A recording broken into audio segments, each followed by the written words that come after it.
Antes do vídeo começar, já vai clicando no sininho, já deixa o like e não se esqueça de compartilhar.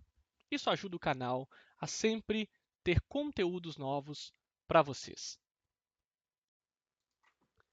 Olá!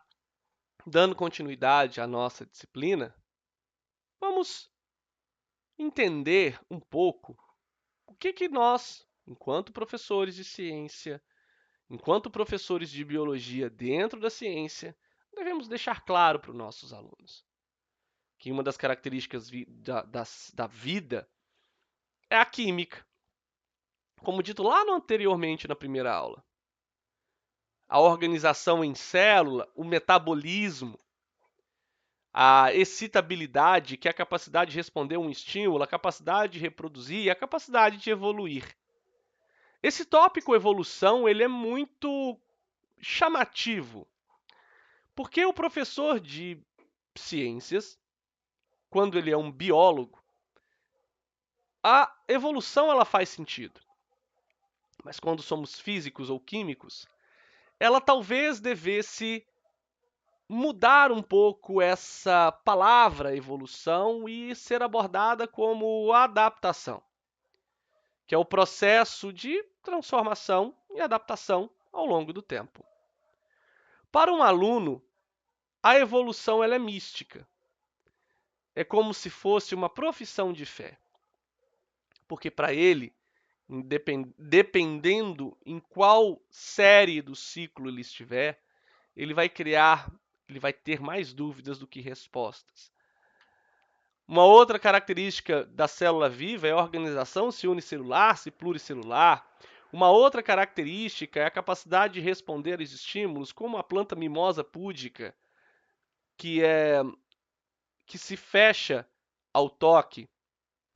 Uma outra característica é a evolução, ao passo da evolução da espécie humana, dos australopitecos aos Homo sapiens, nós, Homo sapiens sapiens.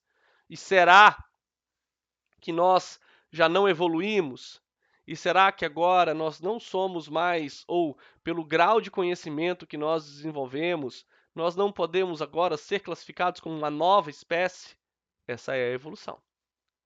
Então, as áreas de atuação da biologia, elas devem ser levadas em consideração não só o conhecimento que deve ser passado, mas também levar em consideração o público que nós estamos passando esse conhecimento.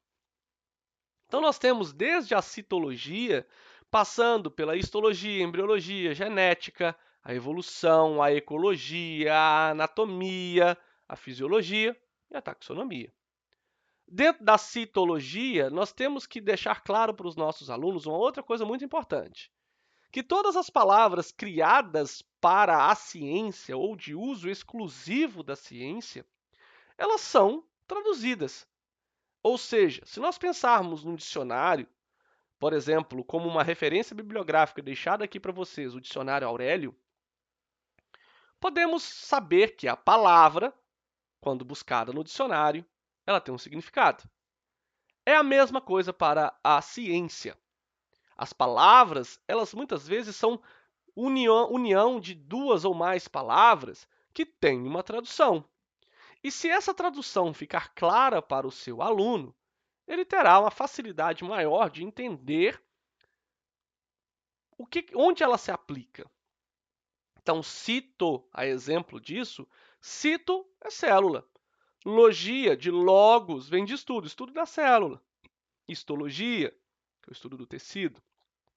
A embriologia, o estudo do desenvolvimento embrionário, a genética, que é o processo da hereditariedade, mas também na genética entra a ética, naquelas discussões que nós podemos criar com o nosso aluno sobre transplante, sobre transgênico, sobre uso de célula-tronco, a evolução, ecologia, que está muito em pauta devido ao fato das preservações do ambiente, o impacto ambiental provocado pela espécie humana.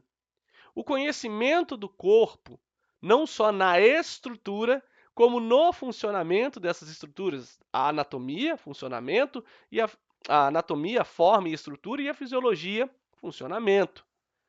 E a taxonomia, que é uma área da ciência que vai estar responsável ou ser responsabilizada por dar nomes a todas as espécies de seres vivos existentes, que já existiram, e quanto novas espécies forem descobertas, nome a essas novas espécies com essas características.